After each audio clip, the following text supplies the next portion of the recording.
This podcast brought to you by Hope 1032. The Hope Book Club with Katrina Rowe and Natasha Moore, because life's just better with a book. Welcome to the Hope Book Club with Katrina Rowe and Natasha Moore from the Centre for Public Christianity. In episode 21, we are exploring biography and memoir, and it turns out there's kind of a theme of transformation. Natasha's been reading Educated by Tara Westover, the story of a woman who was brought up by end times preppers with no formal education until she left home at 17. We're going to talk about Metanoia by the Australian actress Anna McGahan, the story of a woman's transformative relationship with her own body. And I've been reading Michelle Obama's much-loved autobiography, Becoming. But first, let's hear from Educated by Tara Westover. Luke was 15 when he asked Mother if he could have a birth certificate. He wanted to enrol in driver's ed because Tony, our oldest brother, was making good money driving rigs hauling gravel, which he could do because he had a licence. Sean and Tyler, the next oldest after Tony, had birth certificates.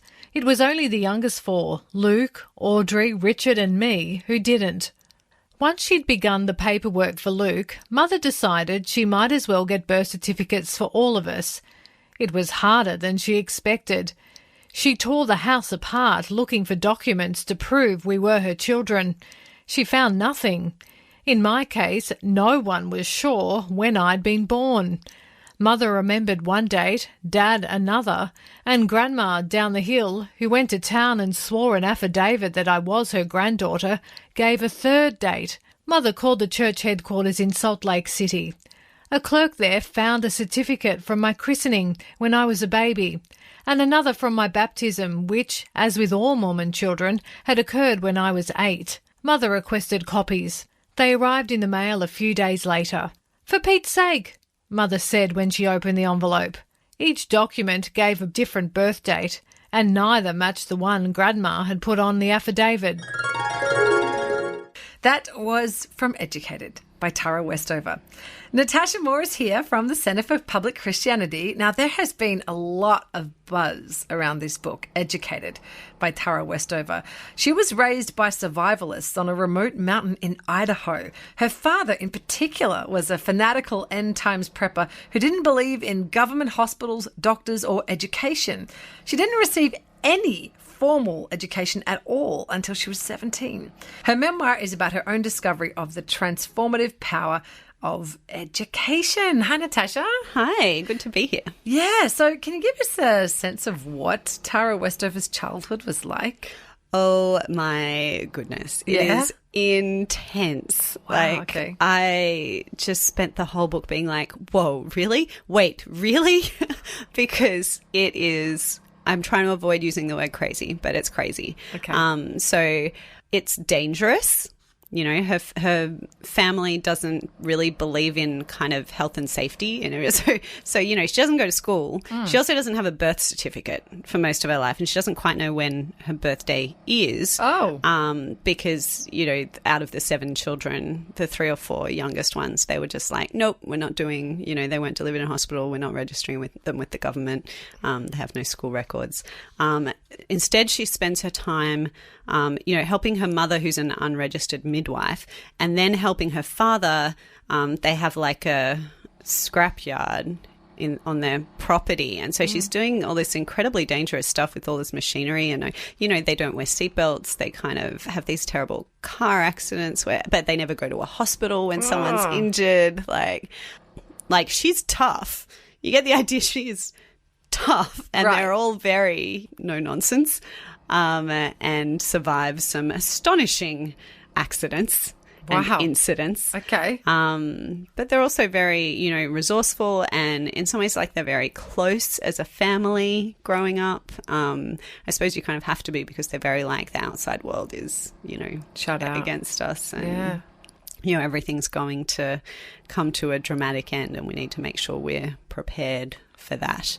So it's a very unusual childhood, let's say. What a way to grow up. I mean, what was her relationship with her family like? Well, it's very, again, intense, I think it's probably the word.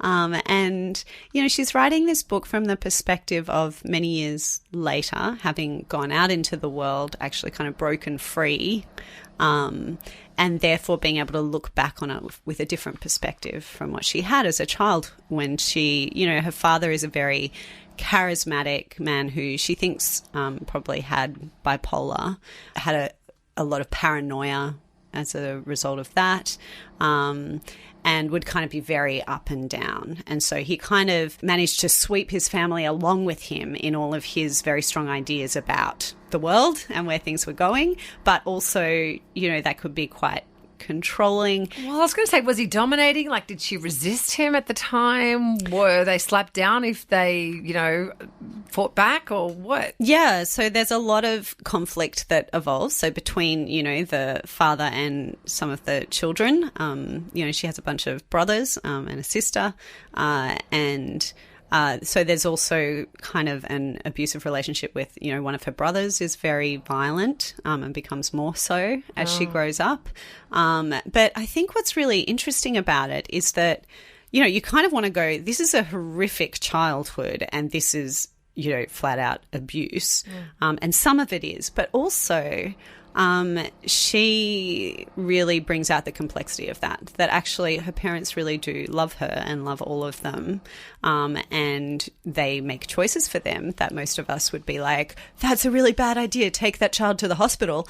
But it's also because they love them, and it's not as though she feels unloved, you know. It's a really difficult path for her to tread as she kind of decides, actually, I've never been schooled. In theory, they were homeschooled, but they didn't do anything. She worked in a scrapyard.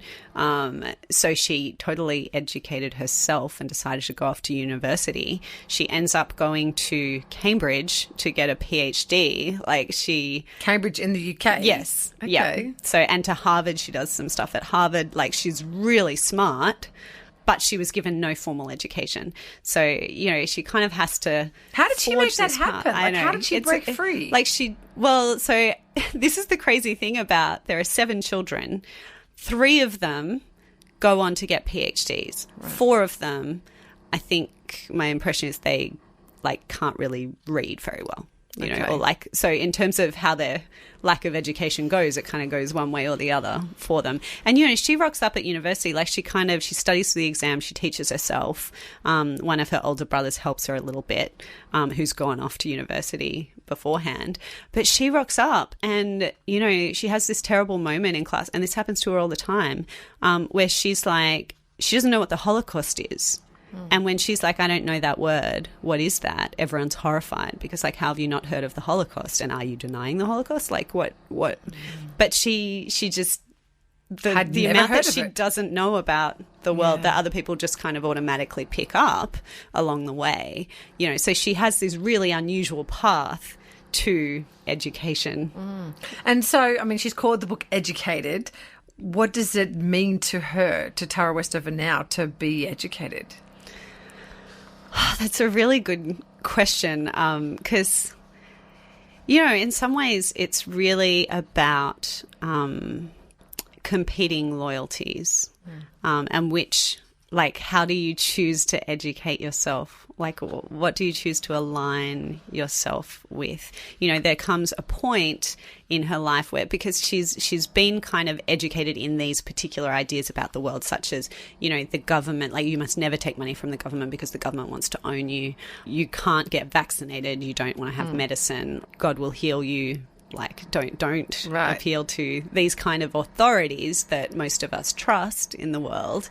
And so later on she kind of has to decide, okay, well, I have this really visceral dislike of the idea of getting a vaccination, but I don't believe anymore what my father told me about it. And so she has to kind of go and convince herself, actually, I'm going to get my vaccinations because here's what I've decided I believe about the world, which is not what I was kind of educated in.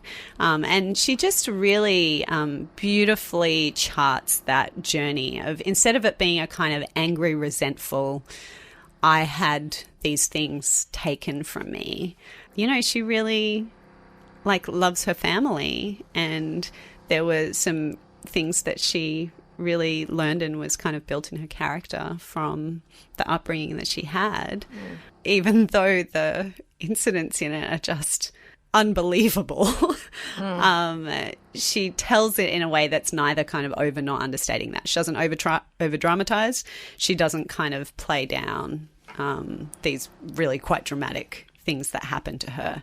And so you really get this sense of like, okay, what does it mean for someone to make and remake their own identity between these kind of competing loyalties. Wow. So why do you think the book's been so well received? Because it really has been really talked about a lot, hasn't it? People have really embraced it. I think it's been really well received because it is brilliant. It is an amazing book. Like, it's those books that when you're reading them and after you've read them, just every conversation you have with someone, you're like, I have to tell you about this book I'm reading. It is just amazing. It's one of those books. I suspect it will be my book of 2020, and I only read it in January. Okay. And I think it also does capture something about that rural-urban divide in the US, but it's not only in the US. Like the rural-urban thing, the kind of religious, secular, conservative, progressive, like some of those sort of polarizing differences between us. These are real people, and this is what it's like to be part of that. And I think that's a really valuable thing for us to be like, oh, I can really identify with this person whose experience is so radically different to mine. I mean, Tara Westover chose to walk away from that life, and she managed to change her life. So is there something here for those who might be stuck in a situation they're unhappy with? I think certainly because everything about her story is so extreme, it feels very cathartic because, if she could do it, right, surely anyone any of could. The rest of us could. But it's also really good on kind of the costs of that personally and how long that takes and how difficult that process is. So I think, it's no substitute for real psychological help, but this is sort of what memoir is for, right? Is to be like, oh, well, this is how things played out for someone else. And so let me kind of go through that and understand internally, like from the inside, how that works, how that can work for someone. But, it's not just for people who've had traumatic childhoods. I think it's an everyone book. I think it's amazing. Yeah. Cool. Now we've got another story of transformation. The actor Anna McGahan's memoir, Metanoia, a memoir of a body born again. Anna McGahan has been a regular on Australian TV since she got a big break in Underbelly Razor. You might have seen her on TV in House Husbands, Picnic at Hanging Rock or Glitch. Her memoir has been described as an achingly honest account of her struggle with her body, her femininity and her sexuality. I talked to Anna McGahan and I asked her about her relationship with her body. I think what happened is that there was just an increase in pressure. Not only was my success entirely dependent on my physique, but that success was necessary and that at any second I could lose everything. And I didn't know where to find my worth. And so I allowed it to sort of be placed in my body and in my sexualization of my body or this idea of what beauty might be, even though I didn't feel beautiful and I didn't feel lovable and I didn't feel worth very much at all. It was this desperate attempt at trying to find a life of meaning, I suppose, and really thinking if my body loses worth, I'm done for. And to come into an industry, an already brutal industry with that perspective, was really setting myself up for a lot of rejection and pain. So can you tell us a bit about the author? I think you've actually met her, haven't you? I have. I got to interview Anna we actually had her on our podcast, our Life and Faith podcast that the Centre for Public Christianity does a couple of years ago. And she talked about her story of, how she became an actor and, her relationship with her body and her eating disorder and how she, very unexpectedly became a Christian. And that became actually our most downloaded episode ever. Wow. People really loved it. So when she wrote this book, we were like, okay, we need to get her in again and dive a bit deeper into her story. And that was, I actually got to meet her in person at that point, and she was just lovely.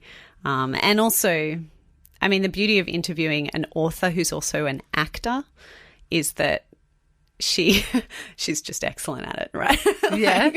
She's a good talker. She has this beautiful voice, as we heard there. And yeah, has really kind of been processing her own story and figuring out how to make it available to other people in a way that might move them as well. So metanoia, that's not a word that most people would be familiar with. Can you explain it to us? Yeah, so this is a Greek term, and it's used in the Bible. It means repentance, which is a word that we also don't use very much, kind of in common language, which is kind of a turning. Like, it basically means transformation. It's a transformation of heart. And Anna really, I think, felt that word, which doesn't have the baggage of kind of repentance, or maybe the clichédness of transformation, kind of represented something profound for her about the process that she had been going through for many years. Well, her story covers a lot of different issues, a lot of them related to her body. Her struggle with anorexia, issues with sexuality, relationships, and how her work compounded, her work as an actor compounded some of that anxiety around her body. So what can we learn from her story? What did you take out of it? The subtitle of the book is A Memoir of a Body Born Again. And really the sort of structuring metaphor of the whole story is kind of around these metaphors of the body. Her body as a trading tool, or like even an enemy, that she's kind of at war with her body, or she has a divorce, like an estrangement from her body at some point, that it's a possession, and then how that shifts actually to becoming the body as a sanctuary, the body as an inheritance, the body as your friend. So it kind of, because we do have this duality often in the way that we relate to our bodies. Like, there's me and then there's my body, even though these aren't kind of separate things. I am my body, but I do have a relationship with it as well. And hers was very dysfunctional in a lot of ways. And so it explores that really beautifully and in a whole range of ways. And she has this kind of remarkable story of after encountering Jesus and hearing his words really to her, that she's like, actually, these words are for me, that she kind of woke up one day and was actually, I don't have this eating disorder anymore that I've had. I don't have this dysfunctional relationship with my body anymore that I've had for years and years. And so, she's not, in all of her story, all the different elements of it, she's at no point kind of preaching or saying, I did this, or it worked out for me this way, and you should do this too. She's just like, let me tell you what happened to me. I found that kind of confronting in her book, in the fact that there are no answers. She doesn't say you need to do this, or this is the first step. There's no sense of how do you make this transformation come about. To her, it's purely a spiritual transformation that she's not really in control of. Yeah. And because, she is a very unlikely convert in some ways. So she was very kind of anti-Christian before she met some people who she was surprised to find were Christians, and then was surprised to find herself going along to church with them, and was surprised to find that, she feels that God is real, and that was definitely unexpected for her. But before that, she was kind of a very spiritual person, the whole kind of spiritual but not religious, and she'd looked into a range of kind of different spiritual practices and options and Buddhism and stuff. And the book has a lot of spiritual realities in it, which will be confronting. People that I know who have read it have had quite different reactions. So, some people who share her faith have said to me, oh, wow, I read this book and then I felt like maybe I'm not really a Christian because I don't have the kinds of experiences that she has, where, you know, she really kind of has this direct sense of God is saying this to me, this very specific thing to me. I need to give money to this person. I need to go to this place and talk to this person. And people are quite unsettled in their own faith by that. Other people who have said to me, oh, this was a lot of what my own experience of becoming a Christian was like. And I've never heard anyone else talk about similar experiences. And, you know, so that book was really affirming and wonderful for them. Like, they felt as though they were talking to a friend. Wow. Someone who'd been there. So really different reactions, but very compelling and confronting for people regardless, I think. So what did you enjoy about it? I really enjoyed her very personal stories. She tells a lot of stories. Like, I've maybe with all the body stuff there and whatever, it sounds a little bit abstract, but actually it's a lot about her relationships, her friendships, and also her relationships with men and with women, and her kind of encounters along the way with different Christian people, some of which are very negative and some of which are these kind of unexpected moments of grace. And I think I just was really carried along by her story and wanting good things to happen for her. Because there's a lot of kind of things that are distressing, and, you know, you think that having a breakthrough in your acting career really early and that's a glamorous, wonderful thing. But of course it's very complicated and lonely and distressing in a lot of ways. So I think it's just a very raw book. She's very open and honest and about herself and about other people. So who would you recommend it for? I think anybody who is a seeker, who is interested in spiritual things but doesn't know maybe what that means or what form they'd like that to take. I think anybody who has a complicated relationship with their body, which is, you know, most of us, A lot right? of people, yeah. And yeah. It's an insight into the acting world too, in a way, in that book, that I hadn't expected, of the pressure there is they're looking for this kind of body, you know, for this shoot, and the way that the distress and pressure that goes along with that I'd never really thought about before. Yeah, and I think getting an insight into how that objectification feels from the other side. That, you know, we kind of go, oh, people on TV or people in movies. Like, I think even though we know they're real people, we don't really... Well, we also think, they're all beautiful. They're all beautiful. I mean, you look at Anna McGahan, she's beautiful. Yeah. How would she feel inadequate about herself? But then, you know, when you hear what the process is like, it's quite grueling. Yeah. I have to say, for me, like, when I've read this book, I couldn't decide whether I wanted to read it or not. It's a little bit harrowing in places. Well, it's raw. She's vulnerable, and I think that makes the reader vulnerable as well. It feels very one-on-one. Yeah, you know, absolutely. Which is a beautiful thing in a book, but is not something you can just kind of tear through and be unaffected by. Yeah, absolutely.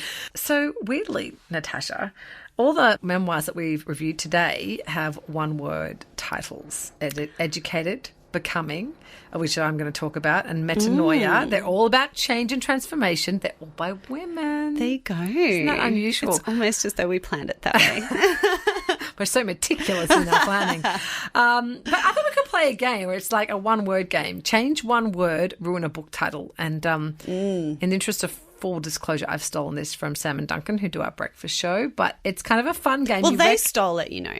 Yeah. I think Jimmy Fallon does the add a word, ruin a book thing. So, you know, it's just it's common property. It's fine. That's right. There's a hashtag. It's like playing hopscotch or elastics. It's just like that.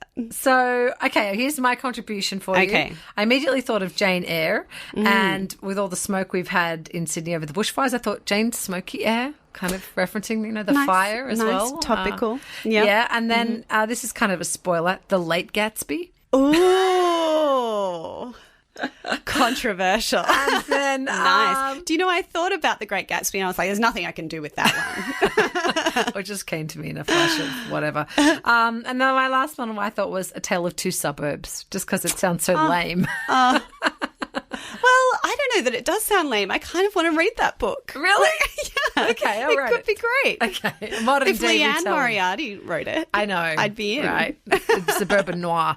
What about you? What have you Well, got? I was doing more the adder word. Okay. Although, so one of them, and this is a bit of a feminist joke. Okay. But is it a joke? All right. Is belittle women Ah, yes. as a that's kind clever. of, reflection on the Oscars, and also I suppose it would be transformed into kind of an MRA, like a men's rights activist or a pickup manual or something. Do you know, I actually looked at Little Women too and thought, there's nothing I can do There with you that. go. The Scarlet Letterbox, which would be a very different novel. I was looking at, doing something with The Little Prince marries an American and quits the monarchy. That's adding a lot more words. Yeah, not exactly one word though, but yeah. No. Fun. This is not something I'm that good at, but other people on Twitter are. So do you want to hear some of the you stole favourites that theirs? I've had? Yeah. Here is- I mean, those ones I did make up myself, but my favourites from online were The Fault in Our Death Stars, Nice. Charlotte's Webcam, Oh, that's good. Catch-22 Pokemon. Okay. Changes it dramatically. It does. And also Jurassic Trailer Park. Oh, they're great. I especially love the Death Star I want one. some people to, actually write those novels. Yeah, now. exactly. Very different ones. That could be hilarious, couldn't they? Oh, well, on a more serious note, I have been reading Michelle Obama's Becoming. Yes. I know I'm like 2 years late or something. But I've been wanting to read this. And when I'm talking to people about it, people always say, oh, I want to read that.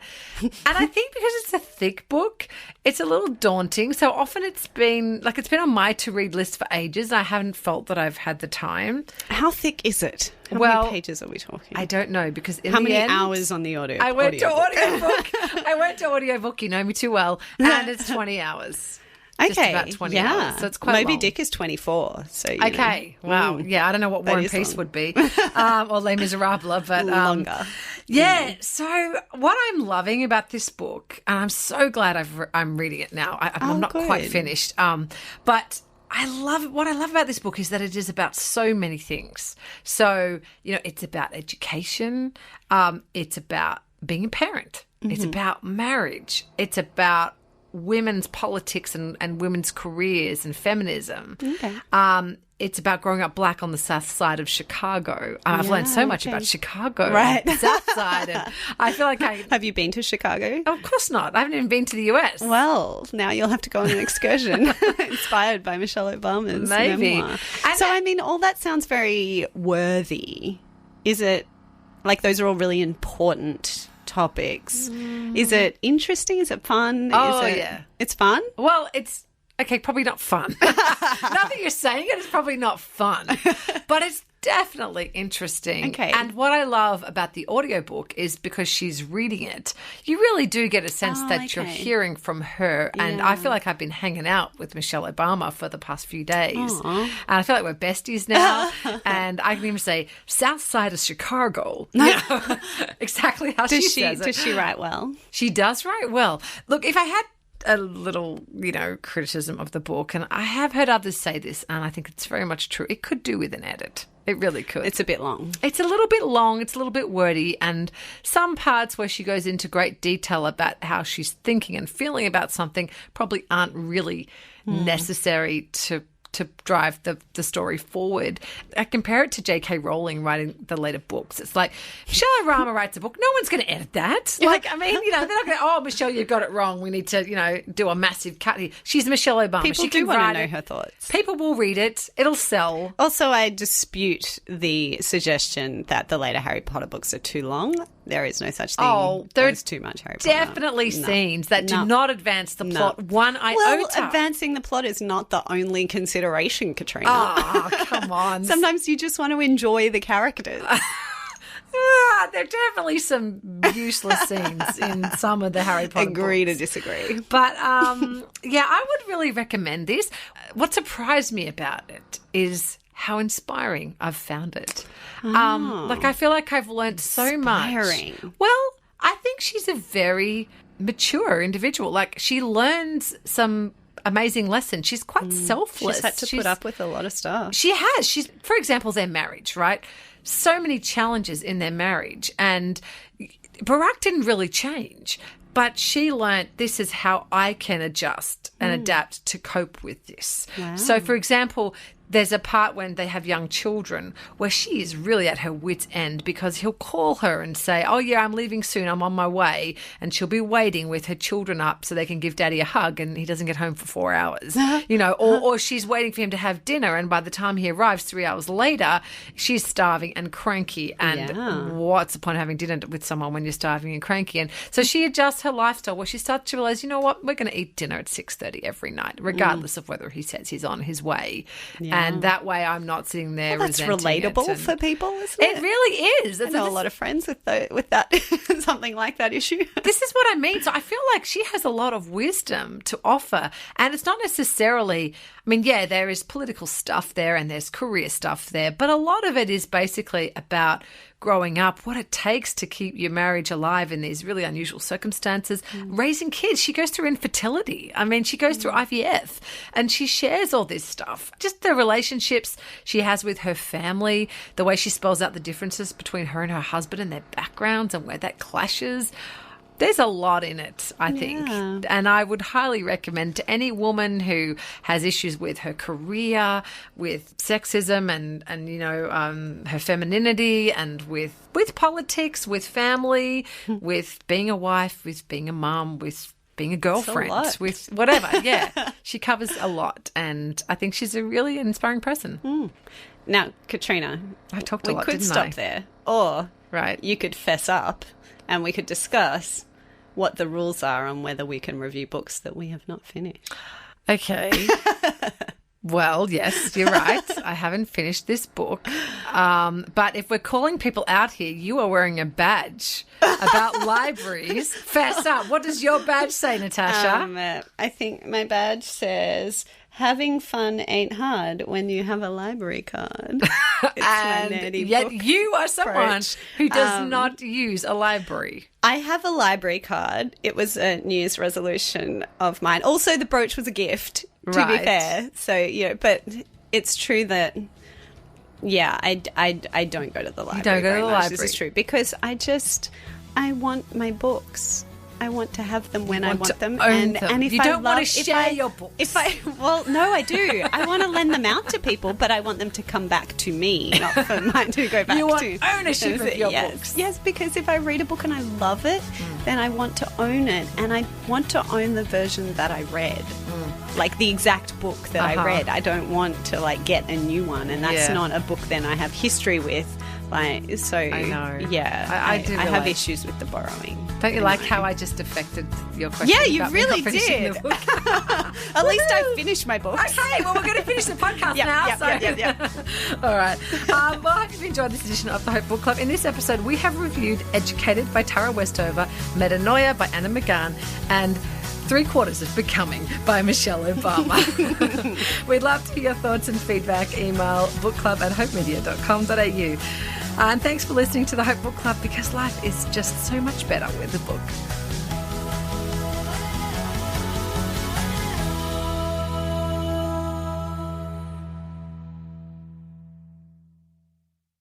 Thanks for listening. Start your day with life words. Subscribe to Hope 1032's free daily email devotional at hope1032.com.au.